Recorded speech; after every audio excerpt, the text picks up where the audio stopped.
WWE was a mixed bag of emotions, with Jay winning the WWE Royal Rumble and then tapping out Gunther.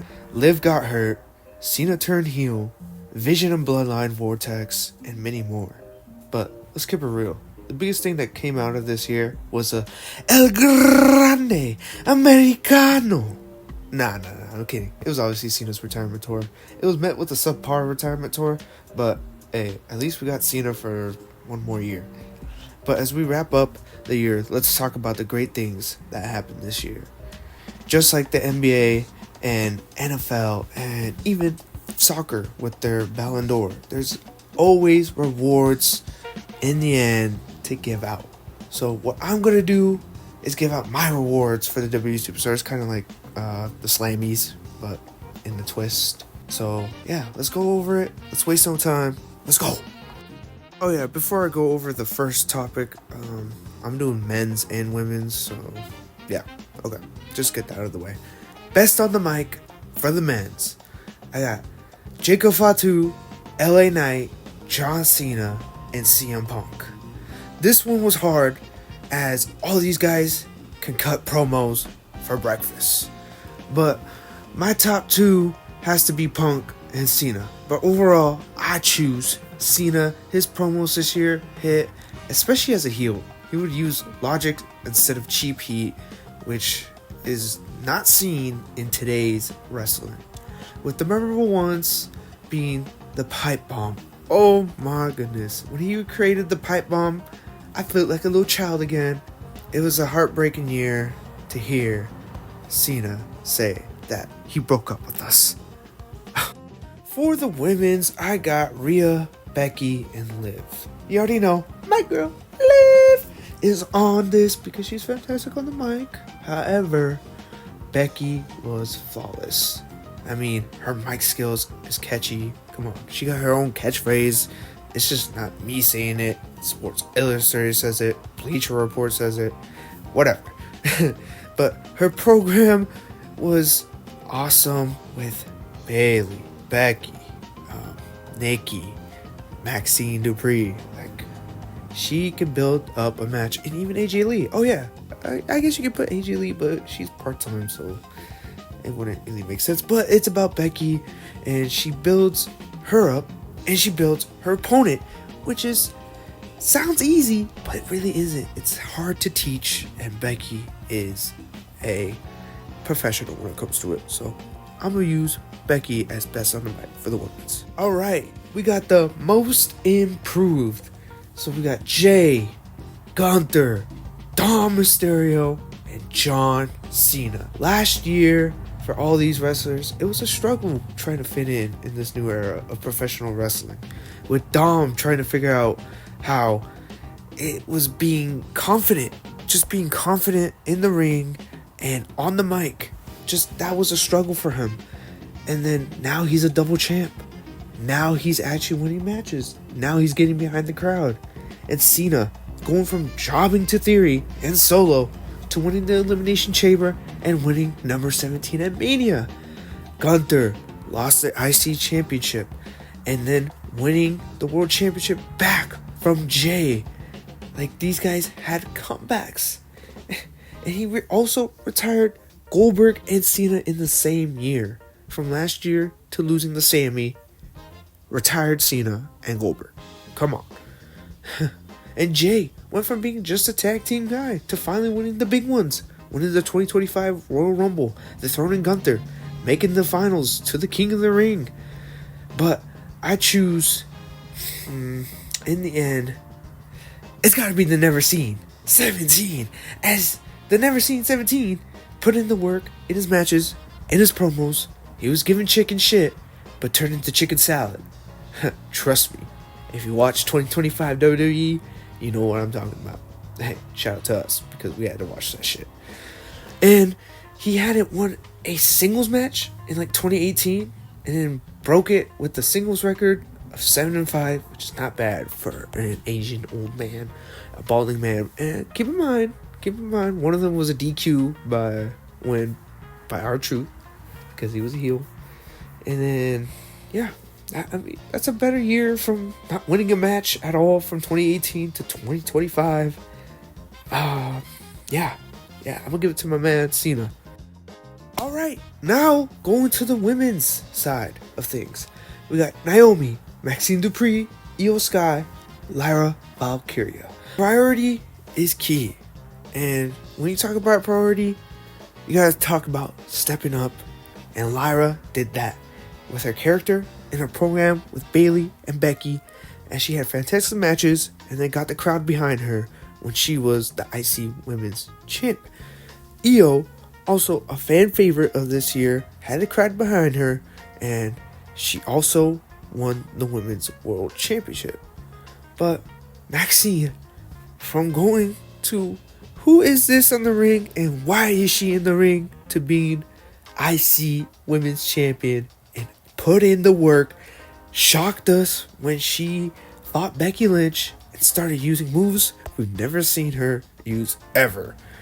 And fans with her new movesets, they cheering for her. They're actually enjoying her matches, and her match with Ivy Nile proved that she can go in the ring with about anyone. Natalya definitely improved her style of wrestling.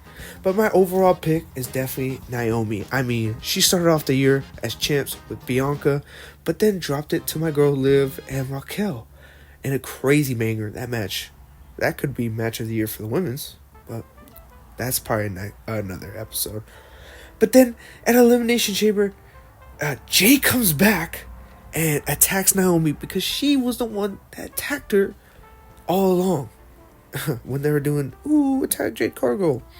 But a character switch had to be in the works, and that's how we got proceed with Caution Naomi. This character worked as the heels in the women's division was struggling, and Naomi carried the load with her character change, winning the Money in the Bank briefcase and cashing in at Evolution after Io and Ripley had an amazing match. But then it ended short because Big Jim could not proceed without Caution, and they were expecting a child. But did amazing. She did amazing for what a year. All you can imagine is what if she kept going? What if she still had the win? I don't think she drops the belt. Yeah, I don't think she drops the belt at all unless they really wanted Vancouver to be the women's champion. But I mean, guys, go back and watch Naomi's promos. Go back and watch her matches. She killed it compared to last year, where people were questioning like, why did she get re-signed? She should go back to him. Like, she actually needed the heel turn. Like, this was amazing work, and I gotta give it her flowers. Alright, this category is going to be Best Under 30. Yes, no unks on this list. So, bye-bye CM Punk. Bye-bye LA Knight. Bye-bye Drew McIntyre. Best Under 30. We got Braun Breaker, Dom Mysterio, Logan Paul. Yeah, he's under 30. I didn't know. I guess he's under 30. And Javon Evans. Alright, there really isn't a rookie class, so I thought it would just be better just to do it under 30. I mean, it makes sense. For the men, it's a lot of talented people like Logan Paul. I mean, he heard criticism about being a part-timer, but he's shown up more than ever in this year with 13 matches this year, and I'm not even counting appearances. But the man has shown up. Braun has the potential of being a dominant world champ like Batista, as he has the looks, the talks, and the skills. But the thing that holds him back from winning this is his clique, the vision. I've never heard of a young superstar being showcased like Javon Evans in WWE before. He's everywhere. He's on SmackDown. He's on Raw. He's on NXT. He's in TNA. He's in AAA. You won't miss him, as he peers talk very high of him.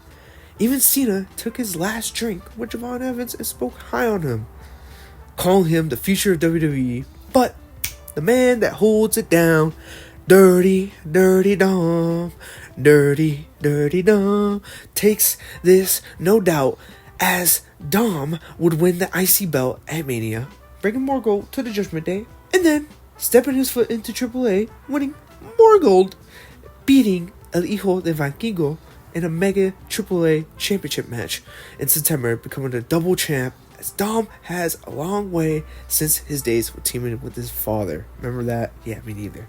But now a double champ, one of the top stars in the company, and could carry the company in the next years. But now we go to the women's side. We got Roxanne. We got Tiffany Stratton. We got Blake Monroe. We got Rhea Ripley. I mean, all these women perform at their highest this year, improving year by year, with Rhea having a better year as far as matches, but character progression, it's kind of lacking. But Tiffy, well, she had success by having the women's championship majority of this year, but lacked being a championship babyface, as she couldn't really settle with the crowd, but is clearly more comfortable as a heel. So hopefully when she returns, she's a heel. And Blake Monroe, she had an incredible 7-4 record from her first year. I mean, she was still in AEW for a couple months, and then finally had her first match at American Bash, and 7-4. I mean, that's not bad. Matches including a North American Championship run, which ended accidentally. Yes, it was not supposed to happen, but it happened. And she needs to find her groove, and it won't take long, trust me, and she'll become an established superstar. But yeah, I'm very high on Blake Monroe. I mean, formerly known as Mariah May.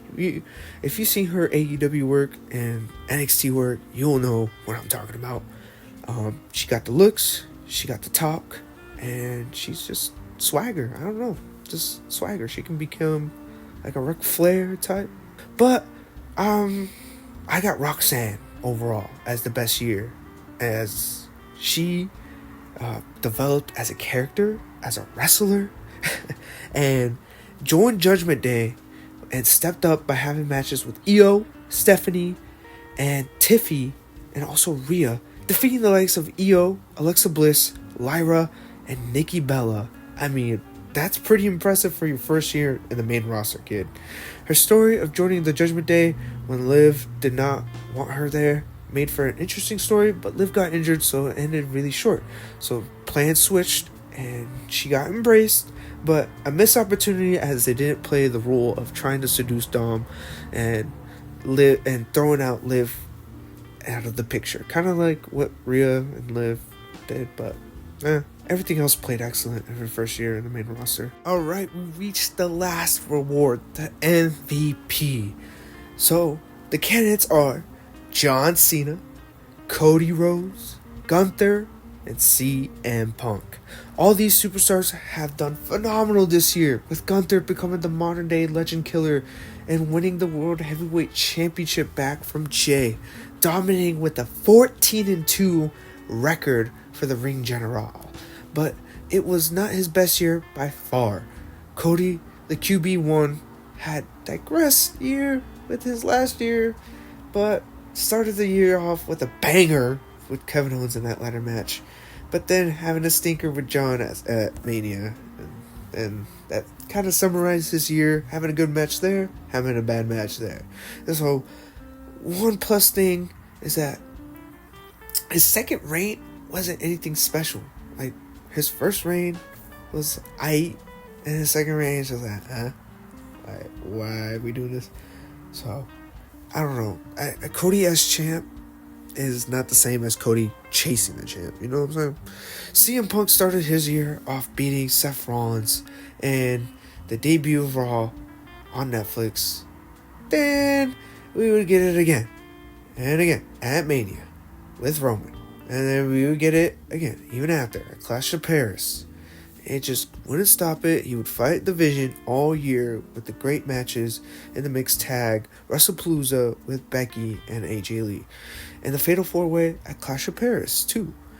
Punk also became a 2-time World Heavyweight Champion as he defeated Gunther at SummerSlam and lost to Rollins the same night, but then he got injured, so a new champ had to be crowned at Saturday night's main event, would Punk defeat Jey Uso for the World Heavyweight Champion. But his reign has not been anything crazy until he feuded with Braun Breaker.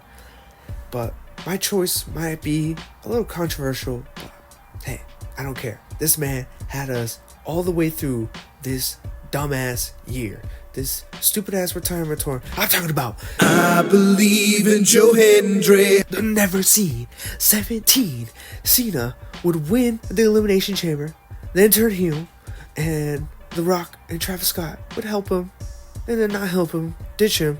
He won at Mania, and then we would get bangers with Punk, Cody the second time, Logan Paul, AJ. He had the crowd in his palm of his hands. Yet his run wasn't the best or the greatest, but his matches and promos were still top tier, and that's all you can ask for 40-year-old Cena. Had you watching every second, which cannot be taught or does not come easily. Cena gets MVP in my opinion, and really made this year feel better than it really was. Now for the women's side, we got Rhea Ripley, Io Sky, Stephanie McMahon, and Becky Lynch. In 2025, there was 4 women that stand out, and Stephanie McMahon debuted with a match against Io in a banger, the Raw after WrestleMania, but then it got ruined by Roxanne and Julia. But Steph wouldn't see success until September, winning the Women's World Championship at WrestlePalooza, beating Io Sky. Steph would put on amazing matches with the women's division, but still has not gotten the crowd with her just the way WWE wants her. So the same thing could be said about Rhea and Io. I mean, their character has been bland, but their matches are just awesome. I mean, Io, just same thing. It's just, I mean, she has the crowd behind her, but it's just the way she's booked sometimes, and the way she's just tagging with Rhea. Same thing. It's just vice versa. They're just both not getting the spotlight that they need. I think the odd favorite, the man, Becky Lynch. Becky had an amazing year, no doubt, and it's a no-brainer who carried the women's division this year. Becky Lynch. It's just not me saying it. It's Sports Illustrated says it. Too. But nah, Becky had an amazing year, disappearing after WrestleMania 40, but then returned at WrestleMania 41 with teaming up with Lyra Valkyria against my girl Liv and Raquel for the women's tag team champion, and which didn't last long as they would lose them, and then Becky turned heel, which led to an amazing program with Lyra, and then Bayley would join that program with an amazing match at Evolution. Then she joined the Vision so she can take on with her husband against CM Punk and AJ Lee, which was also a great match. Just as her heel run was amazing, her mic skills were just top tier. I mean, I told her she won best on the mic for the women's, clearly, because she just knew how to control the crowd. Made Maxine look like a star, dropping the belt to her, and she just makes her opponents look credible, and she makes herself look credible, and that can't be taught, and that's just what Becky does. And yeah, that's my list. That's my opinions. Let me know what you think. Am I wrong? Who would you add in? Who would you add out? Tell me. Let me know. I mean, I could be wrong. I'm just a wrestling fan. I'm not a analyst. I don't do this just to think, oh, you're wrong. These are my opinions. I want to hear yours, though. But that's going to be it. Just wanted to make this, y'all. Have a good one.